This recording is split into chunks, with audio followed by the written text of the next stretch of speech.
అందరికీ నమస్కారం అండి. వెల్కమ్ టు అవసరం క్రియేటర్స్. మరి ఈరోజు మనము 22వ పాసురంలోకి అడుగు పెట్టేశామండి. మరి ఈ తిరుప్పావై ఆండాల్ తిరుప్పావై పాసురాలలో 22వ పాసురం గురించి మాధవి గారు మనకు వివరిస్తారు. నమస్కారం అండి మాధవి గారు. నమస్కారం అండి. అందరికీ ధనుర్మాసం శుభాకాంక్షలు.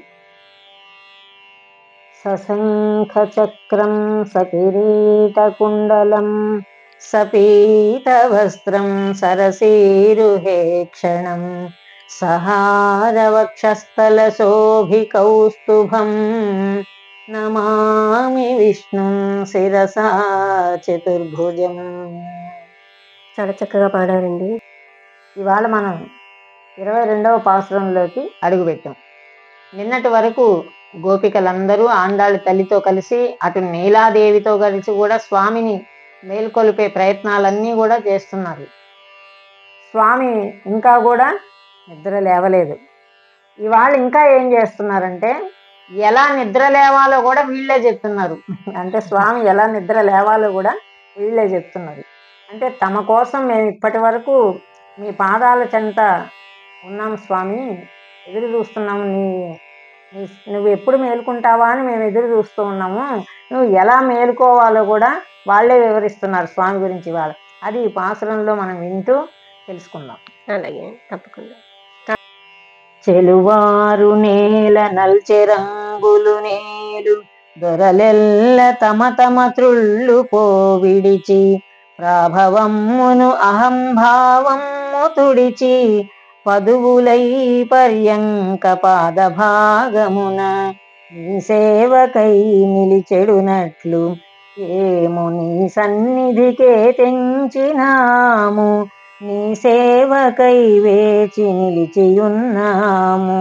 మేలుకోవయ్య మమ్మేలుకోవయ్య చిరుమువ్వ కొసను విచ్చిన సొంపుతోప అరవిచ్చు చందమ్ములట్టి నేత్రములు అలనల్ల విచ్చి మమ్మలరింపరాదు,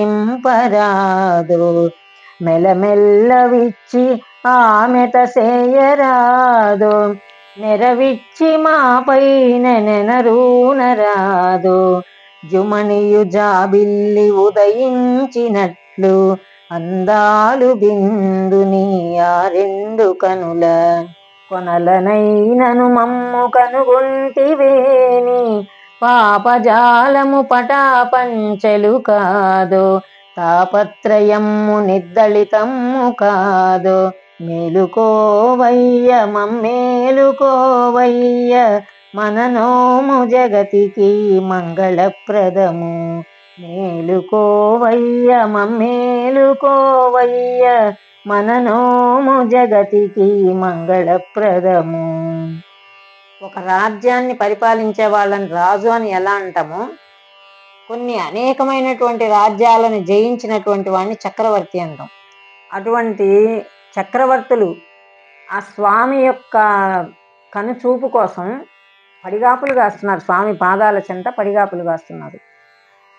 అటువంటి మహానుభావుని వేడుకోవడానికి గోపికా స్త్రీలందరూ కలిసి ఆండాళ్ళ తల్లితో కూడా అడుగుతున్నారు. ఏమని అడుగుతున్నారంటే, స్వామి, ఎందరో రాజులు చక్రవర్తులు మీ పాదాల చెంత పడి ఉన్నారు, ఒక్కసారి మేలుకోవయ్యా అంటున్నారు.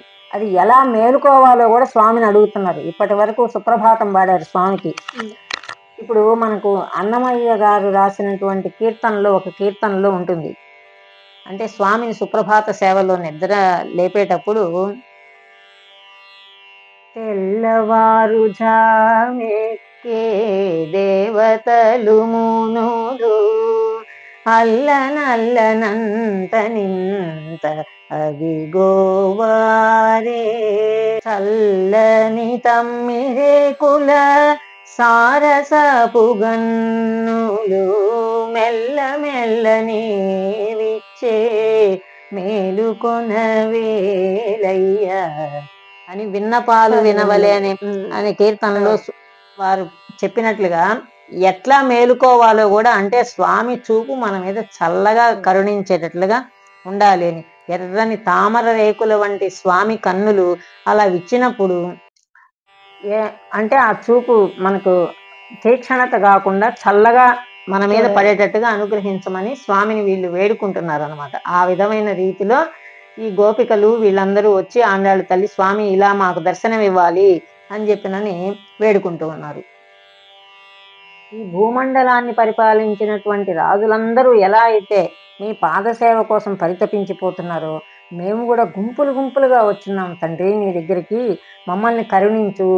ఎలా కరుణించమంటున్నారు అంటే, అరవిరిసినటువంటి తామరలు, సగం విచ్చకుండా ఉన్నటువంటి తామరలు ఎలా విరిసినట్టుంటాయో అలా నువ్వు అరమోట్పు కన్నులతో మమ్మల్ని చూడవయ్యా.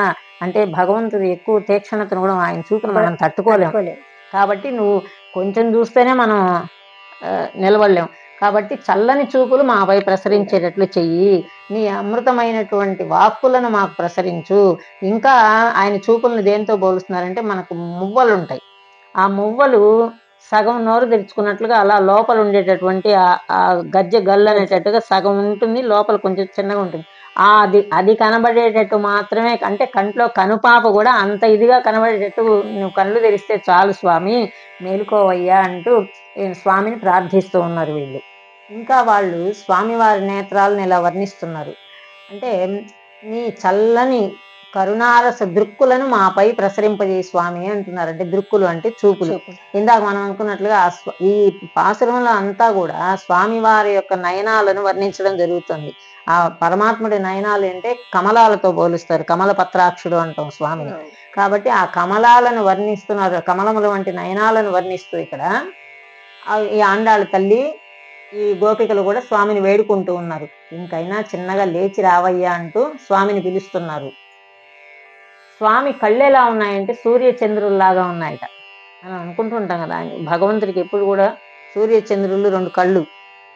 అలా వాళ్ళు ఎలాగైతే ఉంటారో, అంటే మనకు సూర్యుడు తన వెలుగును ఎలా ప్రసరిస్తాడో, చంద్రుడు వెన్నెలను ఎలా కురిపిస్తాడో, ఆ విధమైనటువంటి నీ చూపులతో మమ్మల్ని ఆనందింపజేయ స్వామి. మా వ్రతం దానివల్ల ఏమవుతుంది, సఫలీకృతం అవుతుంది. కాబట్టి ఈ ఆండాళ్ళ తల్లి కూడా అంటుంది, ఎప్పుడు అంటే ఈ కర్మ బంధాల నుంచి మమ్మల్ని తొలగించు, అప్పుడే మనకు పరమాత్ముడి యొక్క దర్శనం అవుతుంది అని చెప్పినని వాళ్ళు అడుగుతూ ఉన్నారు స్వామిని. అంటే ఆ తల్లి వివరిస్తున్నది, గోపికలకు కూడా చెప్తోంది, కర్మబంధం తొలగితే గాని ముక్తి ప్రసరించదు అని చెప్పి ఆమె వివరిస్తోంది. అంటే ఇక్కడ మనం ఉదాహరణగా చూసినట్లయితే, ఇప్పుడు ఒక తెల్లని వస్త్రానికి మురికి పట్టినప్పుడు దాని స్వచ్ఛమైనటువంటి తెలుపు మనకు కనిపించదు. ఆ మురికి మొత్తం వదిలితేనే స్వచ్ఛత కనిపిస్తుంది, ఆ వస్త్రం యొక్క స్వచ్ఛత కనిపిస్తుంది. అలాగే మన మనసులో ఉన్నటువంటి మలినాలన్నీ వదిలితే గాని పరమాత్ముడి దర్శనం అవదు అని ఆ తల్లి కర్మబంధాలను తొలగిస్తే గాని ముక్తి లభించదు అని చెప్పినని ఈ పాసురంలో చాలా చక్కగా గోపికలకు వర్ణిస్తుంది. మనకు కూడా తెలుస్తుంది దానివల్ల. చాలా బాగా వివరించారు. ఈ 22వ పాసురంలోకి మనం అడుగు పెట్టేశాము. ఇక మనకి ఆండాళ్ళ పాసురాలు 30 పాసురాలు దగ్గరకు వచ్చేస్తున్నాయి. ఇక ఈ ఆండాళ్ళ పాసురాలు భక్తి పారవస్యంలో ఈ నెల అంతా కూడా మనము మునిగిపోయాం. ఆ అమ్మవారు మనందరికీ కూడా ఆయురారోగ్యాలు అష్టైశ్వర్యాలు ప్రసాదించాలని మనస్ఫూర్తిగా కోరుకుంటున్నానండి. ధన్యవాదాలు.